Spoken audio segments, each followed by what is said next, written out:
you are a one-term governor, inshallah. Good morning, Mombasa. Wajua anaanza kucheka. Wazungu wanakwambia, tell God your plans and he'll laugh at you. Ama wanasema God doesn't play dice with the universe. Mwenyezi Mungu hachezi ludo, sijui nitaitaje ludo, na wanadamu. Mona. Juzi nasikia wazee wako stadium, wanukaruka. Abdulswamad two-term. My friend, the only two-term that we know is for the president, Dr. William Samoei Kipchirchir Arap Ruto. Lakini Abdulswamad, I'm saying this with conviction. Abdulswamad ni one term, whether you like it or not. Now, first things first, let me not lose my focus. Let me focus on the ball. Now, okay, before I start, juzi niliwaambia kuhusu Kiambu, and I was trying to compare Kiambu and Mombasa. Do you remember? Sasa Senate juzi, chairman wa Senate committee ameulizwa, which is the best county out of the 47, which is the best county in terms of expenditure. Na Tom Kajwang amesema ni county gani? Amesema Kiambu. So, nataka watu wajue kwamba I have no ill feelings with Abdulswamad. So iti namchukia manini. I'm just trying to be candid with you. I'm just trying to be frank and as straightforward as possible. Now, let me now focus on the ball. Kenya, our motherland, is not a banana republic. It's a country that is well governed by the rule of law, and it's well stipulated that for any authority to introduce or to impose or to vary a tax, a fee, or whatsoever charge that there is, then there should be meaningful public participation. Kwa mamlaka yoyote katika nchi yetu hii ya Kenya, ikitaka kuanzisha, kwa mfano, kuanzisha ama kuvari ama kubadilisha ama kuimpose ama kulazimisha, umeona, tax yoyote, kodi yoyote, then there should be meaningful. Yani lazima kuwe na public participation ya uhakika. Sijui tumefahamiana mpaka hapo. Na nikisema meaningful inamaanisha kwamba the public has to be advised in prior kwamba siku fulani, tarehe fulani, wakati fulani, kutakuwa na kikao cha kuzungumzia agenda fulani. Menelewa? Alafu there should be enough information available to the public that shows the topic to be discussed, the merits, the demerits. Iwe ile swala ambalo litakazungumziwa, wananchi tayari wanajua kwamba swala hili litazungumziwa na athari zake ni zipi, faida zake ni zipi. Yani wananchi wanajua. Na wananchi wako na influence, they should have influence over that topic. Yani wao ndio wataamua kwamba hili swala ambalo twalizungumzia, twalitaka ama hatulitaki. Kama twalitaka, it follows the due process. It gets tabled in whatever, whether it's the county assembly or parliament, itoke hapo inde for accent, alafu you are gazetted as law. But what we have right now, we have a guy by the name Abdulswamad, whose modus operandi is waking up from whichever side of the bed. Mimi sijui hata huwa anaamka na upande gani wa kitanda. Umeona? From whichever anaamka, alafu yeye akishaamka anafikiria tu ku extort money from the public. You see, there's one thing. You can only loot coffers if they are filled. You can never loot empty coffers. So, leo utamsikia ameamka asema, parking, ukipaki gari shilingi 1,000. Mara watu wajejua wapige kelele ije ipunguzwe shilingi 500. Mara watu wajejua ije ipunguzwe. Mara utamsikia asema eti hakuna kuegesha magari nje ya nyumba yenu. Sisi tangu wakati za mababu na mababa watu waegesha magari nje ya majumba yao. Gari langu nimegesha nje ya mlango wangu. Eti Abdulswamad asema eti watu wapigwe walipe kodi. Haya, mara utakuja utasikia clamping, ile kutia ile machuma yao. Clamping ni shilingi 10,000, sio shilingi 5,000. Yani akiamka yeye huja tu akasema yani akaja na sheria zake za ajabu. Mara nyumba zibadilishwe rangi, zipigwe rangi nyeusi. Umeona? While every time he has an extorting card. up his sleeves. Yani kila saa he has devious ways and means of extracting money from the public. Yani ataka tu kunini itoje, ataka tu kuhakikisha kwamba pesa imetoka kwa wananchi. Sio, mnanifahamu ninavyosema? Sasa you have to know that, you have to understand that whatever is happening, umenielewa, whatever is happening, if at all this process ili public participation is bypassed, then that legislation, that tax legislation becomes unlawful, becomes a crime, becomes illegal, and it can be nullified. The courts can declare it null and void. Tumefahamiana mpaka hapo? Sasa I will show you a sample bill. Umeona? Okay, nitaiattach hapa hiyo sample bill. Okay, I've disguised the number, the name of the consumer and the account number na kila kitu, kwa sababu I don't want a situation of witch hunt. Utaona dear XXX account number, this bill it's dated the 10th of January 2026.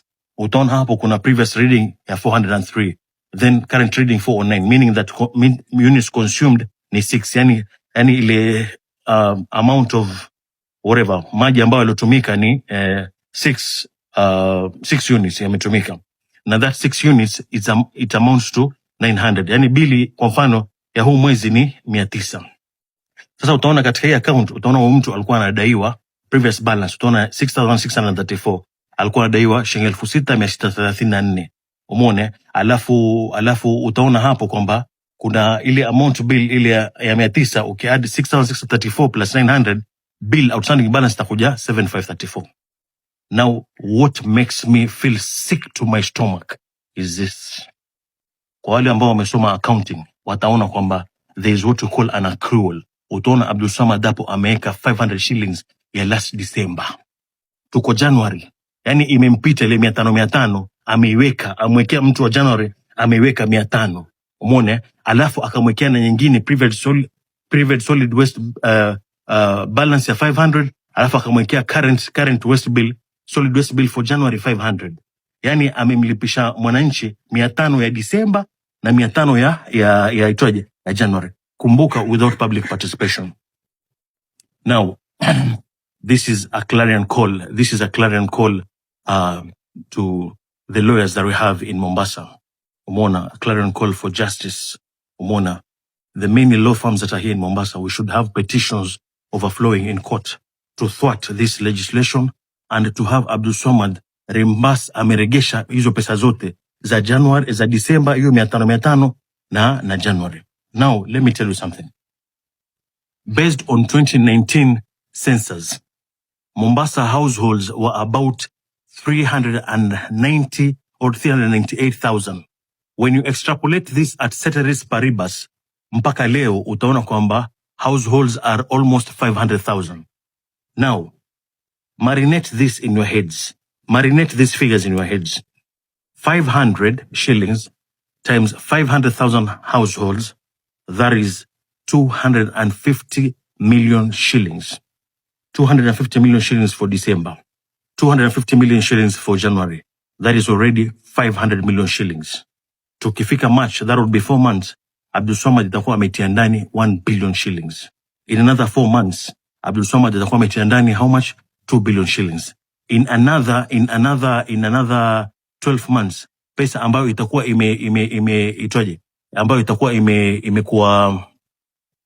imekusanywa ni 3 billion shillings. My people, haya ni mambo ambayo mwataka, yani mukae muatilie manani. There's an old adage that says you cannot wake up people who are pretending to be asleep. Uwezi kuamsha watu ambao wanajifanya wamelala. Yani kuna people ambao wanaona huu ni ukweli and they are deliberately ignoring all this. Utaona mtu anakuja hapa anasema eti wewe umchukia sijui nini. Nini? Boss, mimi kama namchukia, nimesema Abdul Samad hajawahi kujenga level 5 hospital in Mombasa County. Nionyeshe. Saitoha wewe ni mrongo. Amejenga level 5 hospital iko mali fulani. Nilikwambia kwamba Abdul Samad hajafanya. Juzi ankuja na PR. Jana ankuja na PR ya stadium. Itasema eti anaenda kujenga stadium. Akakale wazee wake warukaruka pale kwenye ground. My friend, wewe huna uwezo kujenga stadium. Wewe hizo pesa za kujenga stadium wazitolea wazimwagia mate kwa sababu wataka ufanye nini? Uzipiga pande. Wewe ukiambia ujengele stadium utatokea zile carpet za green utakaowekea watu wetu. Wacha vile rais ajenge afanye nini? Wacha rais ajenge ile stadium. Na wacha PR za kitoto. Mimi nataka niwaeleze watu wa Mombasa hapa. Kwa muda mrefu tumekuwa na tatizo ya stadium hapa Mombasa. Sasa tumepata suluhu.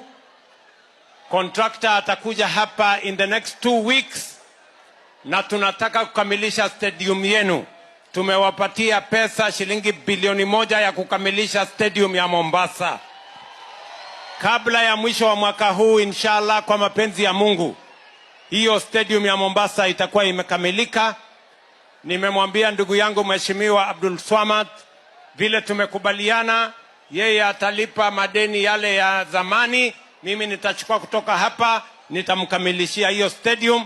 Alafu tukikamilisha tutarudisha kwa county government waweze kusimamia na kuiendeleza. Jana tarehe 11 all along high schools baada ya KCC kuna hizi workshops and seminars ambazo wanaeleza watu kwamba mtu anaweza kwenda abroad kuweza kusomesha watoto abroad na kila kitu. Hata sisi watoto wetu wako abroad wanasoma. Hasio wewe jana umeifanya PR eti uifanya it's an agenda. Umeona na hizo ma CFSP zenu za urongorongo. Kwa nini ndio upate kupiga hizo pesa useme kwamba eti kuna siku fulani unajua that one it won't be yani itakuwa hakuna ushahidi kwa sababu ni picha tu zitaonyeshwa pale eti kwamba kuna this project ama this event ndio pesa upate kuzipiga. Wewe utatosheka lini? Lakini umeelewa? So watu wa Mombasa nataka mkae mjue. Na juzi wankwenda Kilifi, nafikiri mmeona magavana wankwenda Kilifi. Yeye ndo alikuwa amekwa pale mbele in the dailies, uso wake umekwa pale, aambiwa the most notorious governor to snob Senate. Unajua maana ku snob nini? Usnob ile kwa mshaona wanawake muona hasa hivyo ndo nani ndo Abdulswamad yuko. Yani yeye hataki hata Senate. Alafu tena yojigamba asema eti na mkituita ma senator sisi hatutokuja. Ebwe usiitu hautokuja kwa nini? Hizo pesa nzako ama nza uko wako? Pesa ni za wananchi wa Mombasa. Lazima ukiitwa na Senate uende. And I'm appealing to the Senate committee. If we have such kind of governors kama kina Abdulswamad ambao wanaitwa to come and explain expenditure and avail financial statements, audited financial accounts, alafu wana snob hizo attendance, then if they are told they abscond, then they should be put behind bars. I'm telling you this. Right after my duty to God, my greatest duty would be to honor Mombasa. Umeelewa? Sisi ndo wale tumejitolea, even if we have to place our head on the platter, we'll gladly offer it. Wazungu wanakuambia the tree of liberty shall be refreshed from time to time with the bloods of patriots. Patriots kama kina sisi, Said Toha na kina Hassan Omar, Hassan na wengine, and the bloods of tyrants kama kina Abdulswamad. So, ndugu zangu, mimi nataka kuambia, nimekomea hapo na nataka kila la kheri, na mwisho nikimalizia, Abdulswamad, mimi nakuambia, and you know when I talk from point of information. You are a one-term governor, inshallah. In terms of financial expenditure and all that, which are the best in terms of what you've observed? Kiambu, despite all the negative vibes coming out of Kiambu, that's why I said it's not about the governor, it's about the county. We have seen in reports Kiambu County has been able to expand its network of health facilities such that in every sub-county you've got a level 4 hospital. Nyandarua today was telling us that they have only one level 4 in an entire county. Now in Kiambu, in every sub-county, we have seen a level 4 hospital built, we have seen markets built, and we are seeing a few initiatives that appear to be transformative on ECD. And one would say that the politics and the noise is not proportional to the development of the ground. And